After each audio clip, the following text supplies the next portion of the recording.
Aleluia, Jesus, louvado seja o teu nome. Se curado eu for, tu és Deus. Se curado não for, também tu és Deus. Tu és o Deus em toda ocasião, em toda situação. E é por isso que eu busco a tua presença e levo a tua presença em cada lar que abre e ouve às quintas-feiras a nossa palavra, que não é minha, mas é sua.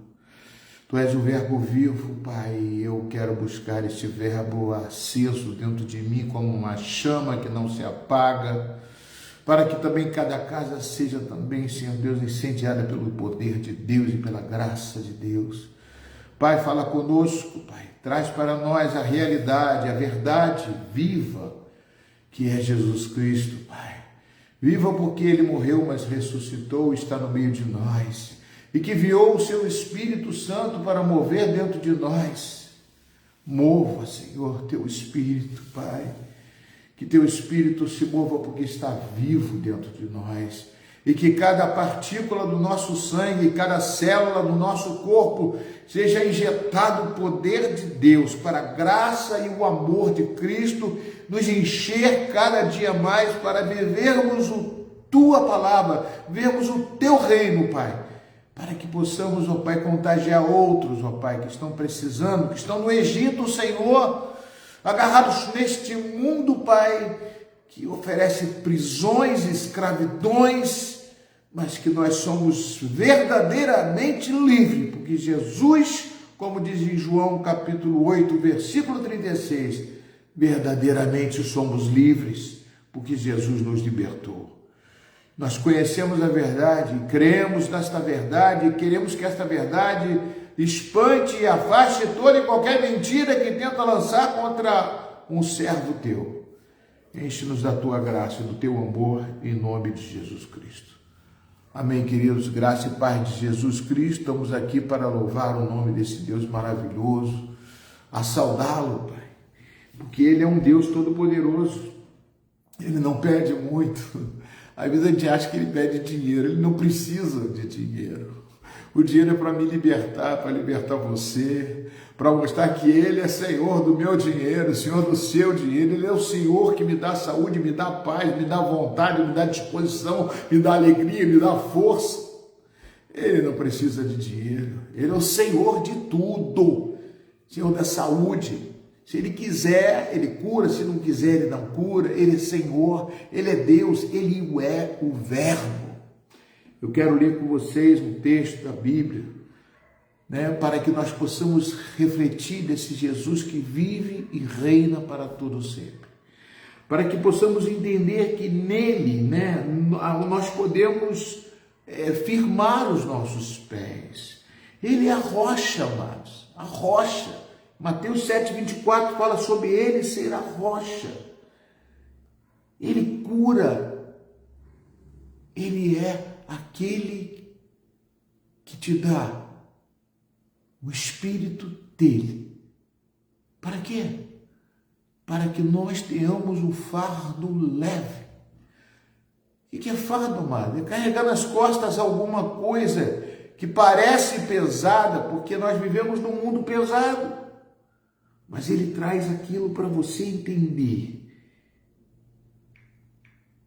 que Ele é o Senhor da vida, Ele é o Senhor da morte, Ele é o Senhor de todas as coisas. Vamos abrir a palavra no Evangelho de Lucas,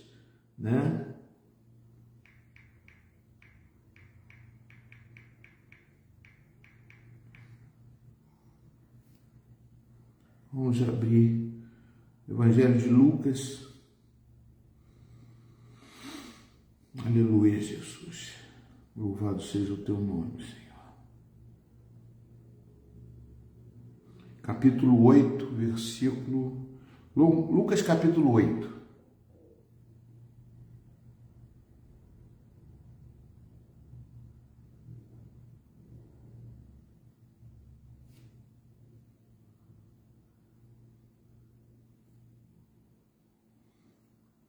Vamos ver o versículo 8.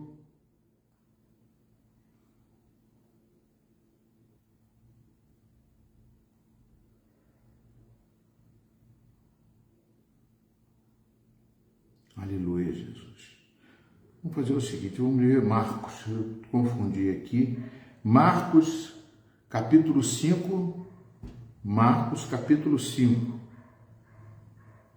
Marcos, capítulo 5.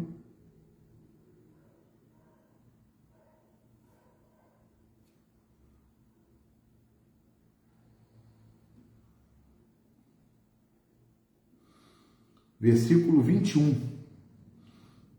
Marcos 5, 21. Amém? Fátima Escalda, Antônio, Maria Helena, que Deus abençoe vocês e todos aqueles que forem ouvir essa palavra. Tendo, versículo 21, quer dizer, Marcos capítulo 8, versículo 21. Tendo Jesus voltado do barco para o outro lado, reuniu-se em volta dele uma grande multidão. E ele estava junto do mar, então chegou um dos chefes da sinagoga, chamado Jairo, e vendo, prostou-se aos pés de Jesus e lhe pediu com insistência: minha filha está morrendo, venha impor as mãos sobre ela para que ela seja salva. E Jesus foi com ele. Aí agora vamos passar para o versículo 33. Versículo 33 do capítulo 5. Enquanto Jesus ainda falava, chegaram alguns da casa do chefe da sinagoga, dizendo: a sua filha já morreu, por que você ainda incomoda o mestre? Mas Jesus, sem levar em conta tais palavras, disse ao chefe da sinagoga: não tenha medo, apenas creia. Jesus não permitiu que ninguém o acompanhasse, a não ser a Pedro, os irmãos Tiago e João. Chegando à casa do chefe da sinagoga, Jesus viu o alvoroço e os que choravam, e os que pranteavam muito. Ao entrar, disse: por que vocês estão alvoroçados e chorando? A criança não está morta, mas dorme. Riam-se dele, mas Jesus, mandando que todos saíssem, levou consigo o pai e a mãe da criança e os que vieram com ele, e entrou onde ele estava. Tomando a criança pela mão, disse: Talita cumi, que quer dizer: menina, eu digo, você, levanta-te. Imediatamente a menina, que tinha 12 anos, se levantou e começou a andar. Então todos ficaram muito admirados, mas Jesus lhe ordenou expressamente que ninguém o soubesse e mandou que desse de comer a menina. Amados, esse texto para mim é um texto fundamental para a fé, a minha fé e a sua fé, né? Jairo era uma pessoa importante, era o chefe da sinagoga. Um outro texto diz que ele era príncipe. Não é príncipe, não. Ele é chefe da sinagoga, que era uma pessoa responsável pelas palavras que se diziam na sinagoga. E ele, com certeza, ele viu Jesus curar muita gente, né? Cruzou aquele homem da mão ressequida e outros que chamavam ele de Beuzebu, né? Mas Jairo tinha um compromisso com os fariseus, com os judeus, com os sacerdotes, porque ele dirigia uma sinagoga onde ali era ministrado as escrituras do Antigo Testamento. E os sacerdotes, quando conheceram Jesus, eles sabiam que Jesus, para eles, Jesus era um impostor, era um herege. Então Jairo tinha que se comportar ali de uma forma mediana, ou seja, aceitar tudo aquilo, tudo ali e ser contra Jesus também. Muitas vezes, amados, nós passamos por dificuldades, por lutas, e esquecemos que Jesus está todo o tempo ao nosso lado. Muitas vezes ficamos chateados com Deus porque não aconteceu as coisas que queríamos que acontecesse na nossa vida, não aconteceu. Eu lembrei várias vezes aqui pregando para vocês, falando da palavra de Deus, que Jó era um homem íntegro e reto, não pelo meu testemunho, não pelo testemunho da palavra, mas pelo próprio Deus, que dizia que ele era o homem mais íntegro da terra. E nem por isso ele foi acometido de tantas desgraças, de tantas lutas. Mas Deus sabia quem estava dentro daquele homem e o que responderia o testemunho daquele homem chamado Jó, um símbolo da nossa fé. Ele passou por tudo aquilo, perdeu a família, perdeu todos os seus bens, mas não perdeu a fé. Amados, nós somos testados em várias situações, como Jó foi testado. Ele foi testado na vida financeira. Quem não fica abalado com a vida financeira? Jó foi abalado na família. Quem não fica abalado quando a sua família perde um ente querido? Ele perdeu filhos e filhas, né? E outra coisa, ele além de perder isso tudo, ele perdeu também a saúde, porque ele ficou enfermo. Até a mulher dele chegou: Eu, se fosse você, amaldiçoava o teu Deus e morreria. Mas ele permaneceu firme e disse que nu eu saí do ventre da minha mãe, nu eu vou voltar. E ele falou assim, se Deus me deu, Deus me tomou, ele é o Senhor da minha vida. Amados, eu acho que isso é um exemplo muito claro para que sabemos que vivemos num mundo onde aflições nós teremos, porque Jesus teve muito mais aflições do que qualquer um de nós. Não se pensar nos ferimentos somente dele, mas que ele veio para salvar o mundo e foi praticamente desprezado pelo mundo, largado pelo mundo. Da mesma forma, amado, como discípulo, eu tenho que seguir e servir a esse Jesus Cristo, porque ele é o verbo vivo. Eu falei isso ontem. João capítulo 1 claramente diz, no princípio, ele era o verbo, e o verbo se fez carne. Tudo se fez através dele. Ele é o Senhor, ele é o modelo, ele é o principal, ele é o Filho de Deus, da qual o mundo foi feito para os filhos de Deus e não para aqueles que não querem aceitar. O pecado entrou, amados, para justamente provar a mim e a você que não queremos o pecado, mas queremos a santidade com Deus. Aqui, amados, nesse texto que nós estamos nos referenciando, nós estamos vendo um teste de um homem chamado Lázaro, que era o principal da sinagoga, o príncipe, o chefe da sinagoga, e que estava ali obedecendo a autoridade. Mas quando a corda apertou no pescoço dele, ele se viu entre duas situações. É como aquele homem que estava na cruz do lado de Jesus. Tinha um que rejeitou Jesus, falou, Jesus, sai dessa cruz aqui, vamos voltar para o mundo para viver. Mas o outro, Jesus, quando estiver no teu reino, lembra-te de mim. Ou seja, aquele entregou-se a vida para Jesus. Lázaro aqui estava entre duas situações. Ou ele continuava obediente à sinagoga, obediente ao seu sacerdote, ou ia buscar aquele da quem era impostor, daquele que era herege, daquele que pregava, mas que curava as pessoas, que era a verdade viva no meio dele. Os sacerdotes tinham teoria, mas Jesus tinha a prática. Jesus ali mostrava que não somente ele era uma pessoa de palavra, de autoridade, mas uma palavra que vivia e que fazia e que executava. Ele não somente guardava a mensagem dentro dele, mas essa mensagem era exposta. Quando chegavam para Jesus, Jesus, por que você está curando esse coxo aqui? Você está perdoando os pecados dele? Aquele que desceu do teto. E todo mundo começou a caçoar, quem é esse, senão Deus que pode perdoar o pecado? Ele falou, já que vocês não estão satisfeitos, então levantem e andem. E aquele paralítico saiu andando e começou a carregar a maca dele pelo meio da rua, e o pessoal começou a acusar porque era sábado e não podia carregar nada, não podia trabalhar. E esse Jesus é a prática viva na minha vida, na sua vida, porque ele nasceu dentro de você, nasceu dentro de mim, para que nós possamos viver este evangelho sem mistura.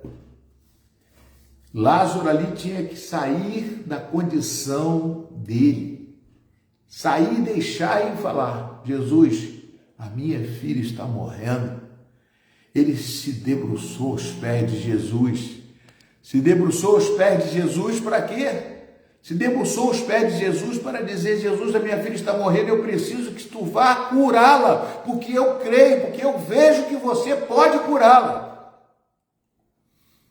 E ali, amados, nós percebemos que Jairo teve que ainda prosseguir uma breve caminhada. Mas uma breve caminhada que marcou também mais ainda a vida de Lázaro. É como se fosse uma prévia, como se fosse um seminário curto, um intensivão, que à medida que ele caminhava ali junto com Jesus Cristo, uma mulher acometida de uma doença, mas aquela mulher era totalmente contaminada pela lei judaica, porque ela era impura, ela não poderia andar no meio da sociedade, ela tinha hemorragia há 12 anos e já estava sangrando, ela não podia, ela tinha andado escondida, e ela tocou nas vestes de Jesus, e Jesus teve aquela cena toda, e já preocupado com a filha que estava em casa, teve que esperar e ver toda aquela cena, Muitas vezes, amados, nós estamos ansiosos para que Deus venha nos socorrer diante como eu estou ansioso. E muitos de vocês que estão comigo na igreja sabem disso, mas nós temos que esperar a presença de Deus, o momento que Deus vai fazer o que Ele quiser fazer, e eu tenho que aceitar. Apenas a minha missão é bater na porta dele e dizer: eis-me aqui, Senhor, estou batendo na tua porta pedindo algo para você. Jairo também estava pedindo algo para Jesus Cristo, que era curar a sua própria filha. Imagina o amor que ele tinha pela Talita, por aquela menina. Talvez seja a filha única, eu não sei como era o contexto da família de Jairo, mas ele viu aquilo tudo, mas ele já vinha prosseguindo na caminhada e sabia que Jesus poderia fazer, e ele viu Jesus curar aquela mulher de hemorragia, e não só curar, mas chegou perto dela e disse assim: filha, não somente você foi curada, você está salva. Amados, aquilo foi um intensivão de impacto. De impacto por quê, amados?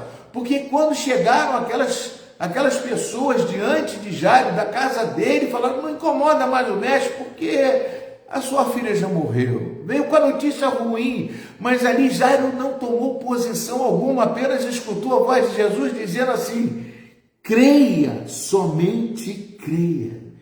Enquanto Jesus ainda falava, chegaram alguns da casa do chefe da sinagoga dizendo: a sua filha já morreu, porque ainda incomoda o mestre. Jesus, eu falei antes, quando ele encontrou com Marta e com Maria. Marta e Maria sabia que Jesus ia ressuscitar no último dia, como ele já devia ter falado várias vezes, sobre finais dos tempos, sobre a ressurreição. Mas Jesus falou uma coisa: eu sou a ressurreição e a vida. Jesus ainda é a ressurreição e a vida. Ele é o eu sou, ele é um Deus Todo-Poderoso, ele está aqui, ele está aí. Ele é maravilhoso, ele é Senhor da vida. Não somente para curar, mas para salvar. Não somente para salvar, mas para dar a vida eterna a cada um de nós. Ele chegou, quando vem a notícia da morte, ele diz: mas Jesus, sem levar em conta tais palavras, disse ao chefe da sinagoga: não tenha medo, apenas creia. Amados, muitas notícias vão vir para tentar afagar a verdade, apagar a verdade de Deus para a sua vida. Mas a palavra de Deus, ela é viva e eficaz. Ela vem para separar alma de espírito, espinha de medula. A palavra é Jesus, é a verdade. E ali ele combate a mentira, ele combate as trevas, ele combate a morte, ele traz a ressurreição, porque ele é a ressurreição e a vida. Não tenha medo, apenas creia. Simples. Apenas você crê, Lázaro. Porque você sabe, né? Você sabe que Jairo, apenas creia, Jairo. Você já viu tudo que está acontecendo aqui? Jesus não permitiu que ninguém o acompanhasse, a não ser Pedro, os irmãos Tiago e João. Pessoal, você que não crê, nós temos que saber a quem devemos comentar certas situações, sabia? Tem pessoas que dizem até que, não, tudo bem, eu te amo, eu vou. Mas você não sabe.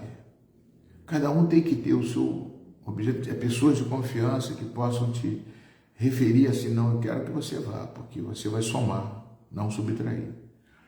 Vocês estão chorando, vocês estão aí dizendo que já morreu, fica por aí mesmo.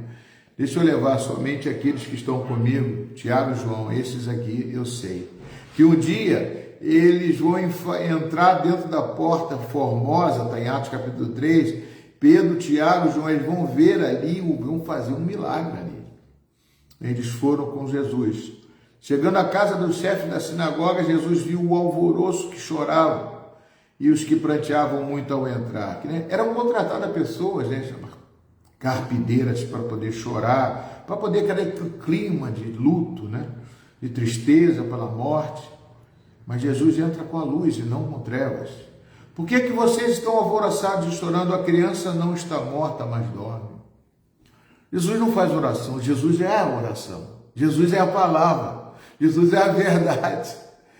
A oração dele já está, ele é a verdade, ele é a palavra. E as pessoas riram dele, é verdade, mas Jesus mandando que todos saíssem. Você não ficam aqui não. Se vocês acham que elas estão mortas, para vocês elas vão continuar mortas, mas para mim e para os pais e para os meus discípulos, a vida é diferente, a palavra de vida é diferente, o mover é diferente. Nós não olhamos para a morte, nós olhamos para a vida. O teu Deus não é um Deus da morte, é o Deus de vida. Ele falou isso para os saduceus, que queriam saber que quando um irmão morresse, que a lei está escrito isso, o irmão morreu e a mulher ficou viúva, vai casar com outro irmão. E o outro irmão morreu, casou, vai morar com outro irmão. E morreu o outro irmão, aí tinham 7 irmãos. E na ressurreição, se tem ressurreição, com quem a mulher vai ficar? Com os 7. Jesus falou assim, o teu Deus não é o Deus de mortos, o teu Deus é o Deus de vivos. Se você está vivo, recebe essa palavra. É aquele que te dá esperança. Amém? Então riam-se dele, mas mandando sair, sai. E levou consigo o pai e a mãe da criança. Lógico, o pai da mãe e a criança queriam ver a vida e não a morte. E os que vieram com ele entrou onde estava, quer dizer, Jairo não fala nada, Jairo só crê. Só creia, Jairo, creia você, creia eu, cremos, vamos lá crer. Tomando a criança pela mão, disse, Talita cumi, ou seja, quer dizer, menina, eu digo a você, levanta-se, você está dormindo, levanta, para quem acorda. É esse que Jesus faz, amados, é esse que Jesus faz hoje, faz e continuará fazendo. Imediatamente a menina que tinha 12 anos, coincidentemente, 12 anos tinha o sangramento daquela mulher. Amém? Esse 12, lembra que eu falei na escola dominical sobre os números? Até o pastor Alexandre também citou sobre isso. 12 significa as tribos, significa uma nação, significa eu e você. Somos israelitas de Deus através de Jesus. Somos da videira verdadeira. Então todos ficaram muito admirados, mas Jesus ordenou-lhes expressamente que ninguém o soubesse e mandou que descesse e dar comida. Dar comida por quê? Porque agora ela está aqui e ela precisa comer. E eu também preciso me alimentar, você também. Mas o maior alimento é a palavra, é a verdade. Quem é o pai da mentira? É o diabo. Quem é o pai da verdade? É Jesus. Ele é teu Senhor. Ele é o meu Senhor. Esta palavra que eu deixo para você, amados, uma breve palavra, é meia hora que eu falo quinta-feira, um pouquinho menos, para que você possa encher a sua casa de oração, sair glorificando e profetizando no seu lar, profetizando para a sua vida, para que você também seja um Jesus. Não, eu não sou Jesus, não, nem eu. Mas ele disse, se você crer, fará as obras que Jesus faz e ainda maiores. Não sou eu que disse isso, foi Jesus. No Evangelho de João, capítulo 14, versículo 12, você pode ler. Então você pode fazer as obras que ele faz. Para quê? Para que muitos que estão no Egito, quando eu preguei sobre aquela libertação do Egito, nós estamos aqui sendo chamados, eu gravei isso, está gravado, nós somos chamados como Moisés, para tirar um povo que está escravizado neste mundo, que é o Egito, e trazer para Jesus Cristo. É isso que é a nossa missão, a maior missão. Você deve ter uma pessoa que mora do teu lado, que mora na tua frente, que você encontra no ônibus, que você encontra em algum lugar, que você pode falar. Hoje eu encontrei com uma, Dona Rosa, dona daquele restaurante que está ali novo, ali na rua, perto da rua 14, né? Acho que é a rua 15, né? A esquina da rua 15. Eu fui lá falando com a Dona Rosa, ela falou tanta coisa boa, bacana, uma experiência muito grande na vida. Eu chamei ela para a igreja. Vamos lá, eu moro. Eu não posso ficar de falar desse que me chamou. Eu quero chamar outros para seguir esse caminho. Se você ouve, faça isso também. E se você ainda não entendeu, grava esse vídeo, fala com o pastor, venha aí uma igreja, venha a nossa igreja em Itaipuaçu, ali no Recanto, divulgue, compartilhe, fala para alguma pessoa. Nós estamos em campanha, mas vamos subir o monte amanhã, orar, buscar, porque a nossa missão é orar e buscar a presença de Deus. Não deixe de estar na casa de Deus, porque um dia essas casas vão fechar todas. Quando o Espírito Santo subir e levar a igreja, aí não tem mais como. Que a graça de Deus envolva cada um de vocês, que o poder do Espírito Santo envolva vocês, que a vida de Deus esteja cada vez forte na presença, na vida, em nome e por amor de Jesus. Que Deus abençoe vocês e até amanhã à noite lá no monte. Fica na paz de Jesus. Deus abençoe. Amo vocês. Ore por mim.